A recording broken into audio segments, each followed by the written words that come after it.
जय जोहार दोस्तों, आप देख रहे हैं संतलाल उरे 750 यूट्यूब चैनल में आपका स्वागत है। हमारे चैनल को सब्सक्राइब नहीं किए हैं तो जरूर सब्सक्राइब करें।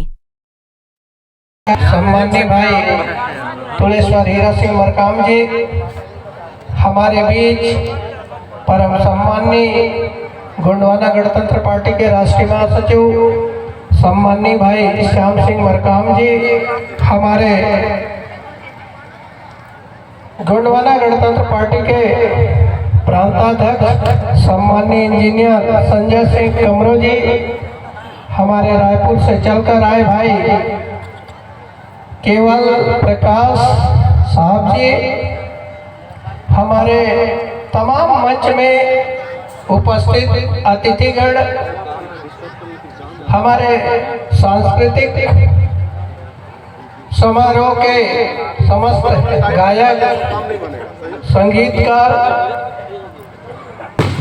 साथ में हमारे यहाँ पर उपस्थित गोंडियन जनता और मेरे पिता तुल्य नागरिक बंधुओं, युवा साथियों, बच्चों, मातृशक्तियों, साथियों, ये बात पहले से तय था। समय के साथ जागते चले गए, समय के साथ जागते चले गए, वरना गोंडवाना का दीप बुझ गया होता। गोंडवाना भाषा धर्म संस्कृति बचाने चल निकले, वरना गोंडवाना का दीप बुझ गया होता। तो आज यहाँ जो लगातार 1.5 दशक से एक कार्यक्रम, सांस्कृतिक कार्यक्रम लगातार चलते आ रहा है, धार्मिक कार्यक्रम चलते आ रहा है, और ये कार्यक्रम आपको एक मानवीय चेतना, सामाजिक चेतना, समाज का स्टेटस को ऊपर उठाने का कार्यक्रम लगातार जारी है। साथियों, मैं ज्यादा वक्त तो नहीं लूंगा, 5 मिनट के बाद मैं अपना वाणी को विराम दे दूंगा। मैं आप लोगों को यही कहना चाहूंगा कि गोंडवाना का 5 नियम है। सबसे पहले अपने माता पिता का सेवा करना, जिनके माँ बाप हैं सुबह उठिए उनका पैर छू लीजिए। जो व्यक्ति अपने माँ बाप का पैर छूता है वो कभी गरीब नहीं होता।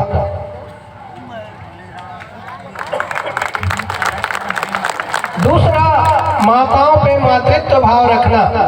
छोटी हमारी बेटी हो सकती है, बड़ी है दीदी हो सकती है, हमारी माँ हो सकती है। इस प्रकार से माताओं पे मातृत्व भाव रखना। और तीसरा है निस्वार्थ सेवा करना। इतना बड़ा कार्यक्रम का आयोजन हुआ है, इन क्षेत्रों में लाखों की तादाद में हमारे लोग रहते हैं। यदि सभी लोग आते तो ये मंच 2 लोग लेके जाइए, काफी हद तक आप दोनों लेके जाइए ना, भरा पूरा दिखता। तो साथियों, निस्वार्थ सेवा करना, एक दिन का समय इस समाज को देना, यानी इस समाज रूपी माँ का दूध का कर्ज हम सभी लोगों के ऊपर है। इस समाज ने हमें जन्म दिया, समाज ने हमें गोदी में खिलाया, समाज ने हमें रोटी और बेटी दिया, मरने पे यही समाज हमें कंधा देगा। तो इतना बड़ा कर्जदार और कोई नहीं हो सकता। इसलिए साथियों, निस्वार्थ सेवा, समाज के लिए आप लोगों को कहीं पे बुलाया जाता है, अवश्य आइए। और बिना लोभ का काम करना। यदि हम लोगों में भी लोभ होता तो हम लोग भी यहाँ नहीं पहुँचते। और 5वां है नशा न करना। इस समाज में हमारे पूर्वज राजा महाराजा थे, जिनका ईस्वी सन 160 से लेकर 1751 तक एक छत्र 1750 वर्षों तक राज्य चला। तो क्या हमारे पूर्वज जो राजा महाराजा थे क्या नशा का हालत में रहे होंगे? नहीं, इसलिए साथियों, यदि आपने ये पांचों नियम का अंतिम नशा न किया, नशा मुक्ति आंदोलन यदि आप लोगों ने चला दिया है समाज में, तो आने वाले समय में ये समाज फिर से राजगद्दी की ओर लौट जाएगा। इसलिए साथियों, ये समाज नशा से बना नहीं बल्कि बिगड़ा है। इसलिए मैं इस मंच से आप सभी लोगों को यही कहना चाहूंगा, आप लोग नशा मुक्ति अभियान चलाइए, समाज के लोगों को नशा से मुक्त कराइए। देखिए, जिस दिन आप लोग नशा से मुक्त हो जाएंगे, फिर से समाज राजगद्दी की ओर लौट जाएगा। तो इस प्रकार से पांचों नियम का पालन करना आप लोगों का कर्तव्य है। और दादाजी ने यही सपना देखा था कि ये भोले भाले लोगों को मैं किस तरीके से सदन तक ले जाऊं। इसलिए उन्हें राजनीतिक शक्ति दिया था। Political power is the master की टू ऑल सोशल प्रोग्रेस। राजनीतिक शक्ति ही समाज की समोन्नति की कुंजी होता है। जिस दिन आपका बेटा मुख्यमंत्री होता, उस दिन विधेयक लाता। हम लोगों का भी मातृभाषा गोंडी था, जैसे पंजाबी पंजाबी, उड़िया उड़िया में, गुजराती गुजराती में, महाराष्ट्र मराठी में बोलते हैं। उसी प्रकार से हमारे राज्य में भी हम लोग गोंडी बोलते थे।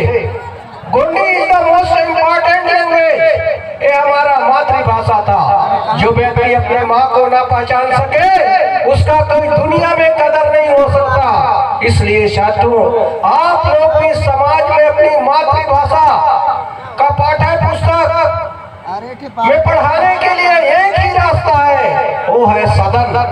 जिस दिन आप अपने बेटा को सांसद बना के भेजिएगा, मुख्यमंत्री बनाइएगा, प्रधानमंत्री बनाइएगा, उस दिन फिर से आपका गुणवाना दिखने लगेगा। आपका भाषा को पाठ्य पुस्तकों में पढ़ाया जाएगा।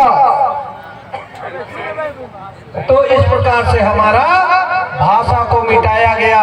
इसलिए दादाजी ने सपना देखा था कि किस तरीके से इस समाज को मैं फिर से राजगद्दी की ओर लौटा सकूं।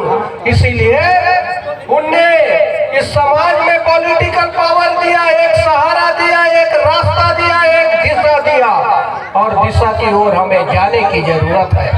यानी ग्रंथ गुरु गंतव्य बिना ये सारा गुणवाना भटक गया, वरना तब हम राजा थे और आज भी राजा होते। यानी हम लोगों ने अपना साहित्य छोड़ दिया, अपना भाषा छोड़ दिया, अपना धर्म छोड़ दिया, अपना संस्कृति से धीरे धीरे दूर होते जा रहे हैं, तो सत्ता से भी धीरे धीरे दूर होते जा रहे हैं। इसलिए साथियों, हम अपने संस्कृति को बचाए रखना होगा, अपनी भाषा को बचाए रखना होगा। मैक्स मूलर के नाम आप लोग सभी जानते होंगे। बहुत बड़ा दुनिया का विद्वान, उनने आप लोगों को यही आप लोगों के लिए कहा था, इस समाज के लिए कहा था, बहुसंख्यक समाज निवासियों के लिए कहा था कि जिस समाज का भूगोल नहीं होता, वो समाज अपने जाति जीवन के प्रावधान अवलंबन पे मिट जाता है। यानी people that can feel no period in the past in its history and literature loses the mainstay of its national characters. यानी जो जाति अपने प्राचीन गौरव पूरा वृत्त और साहित्य पे गर्व नहीं करता, वो अपने जाति जीवन के प्रधान अवलंबन पे मिट जाता है। आज अब पंजाबियों को का पुनर्गठन हुआ, उस समय गोंडी भाषा वालों को क्या मिला? बेट बिगारी, जिल्लत, अपमान। आज गांव में जाएंगे तो ठीक से तन ढकने के लिए कपड़ा तक नहीं दिखता। पंजाबियों को पंजाब, उड़िया को उड़ीसा, तेलुगु बोलने वाला तेलुगु देश आंध्र प्रदेश, पर गोंडी भाषी लोगों को गोंडवाना नहीं दिया। इस बात का हमें दुख है। इसलिए साथियों, आज आप लोगों ने आया इस बौद्धिक चेतना में, आप लोग को यहाँ पे हमारे बुद्धिजीवियों द्वारा, हमारे मुखिया के द्वारा आप लोगों को समझाया जाएगा, बताया जाएगा, उसको अमल करके जाइएगा और आने वाले समय में इस समाज को फिर से राजगद्दी की ओर लौटाने के लिए काम करना पड़ेगा। यही बात कहते हुए मैं आप लोगों को यही कहना चाहूँगा कि आप लोग एकजुट रहें, आप लोग संगठित रहें, संघर्ष करें। मैं आज गांव से निकल रहा था, जिसके पास मसाला खरीदने का दाम नहीं वो भी पटाखा फोड़ता है। मैंने पटाखा रास्ता में, जितने उसके पास दम नहीं वो व्यवसायी लोगों के चक्कर में पटाखा फोड़ते रहे। यानी जिनके पास खाने का ठिकाना नहीं पटाखा फोड़ते हैं। माने ये गलत चीज है। माने अनावश्यक पैसा आप इन्वेस्ट कर रहे हैं, इसलिए समाज में एक एक मुट्ठी चावल बचाने का प्रक्रिया जो दादाजी ने दिया था, इस समाज को ऊपर उठाने का लक्ष्य दिया था, इस समाज को आगे बढ़ाने का जो कदम दिखाया था, रास्ता दिखाया था, उसको अमल करेंगे। तो ज्यादा वक्त न लेते हुए मैं संक्षिप्त में अपने वाणी को यही विराम देते हुए आप सभी लोगों के चरणों में बार बार सेवा जोहार करते हुए आप लोगों से यही कहना चाहूँगा कि आप लोग एकजुट रहें, संगठित रहें और संघर्ष करें। हम लोग भी जिला पंचायत जीत कर आए तो सहज नहीं आए थे। हम लोगों में आप लोगों जैसे बैठा के समझा के आए, तब कहीं यहाँ तक पहुँचे। तो इस प्रकार आने वाले समय में 2028 में हमें अपना मुख्यमंत्री बनाना है। जिस दिन आप लोग मुख्यमंत्री बनाएंगे उस दिन आपके बारे में लोग सोचेंगे, आपके भाषा को सरकार भी मजबूर होगा विधेयक लाने के लिए, और हम लोगों का गोंडी भाषा को भी पढ़ाया लिखाया जाएगा। हम लोगों में भी एकता का प्रवाह होगा। तो राजनीति के क्षेत्र में भी आप लोगों को आना होगा और संगठित रहिए, एक रहिए, ऐसी आशा और विश्वास के साथ मैं अपने वाणी को यहीं पे विराम देता हूँ। सबको सादर सादर सेवा जोहार।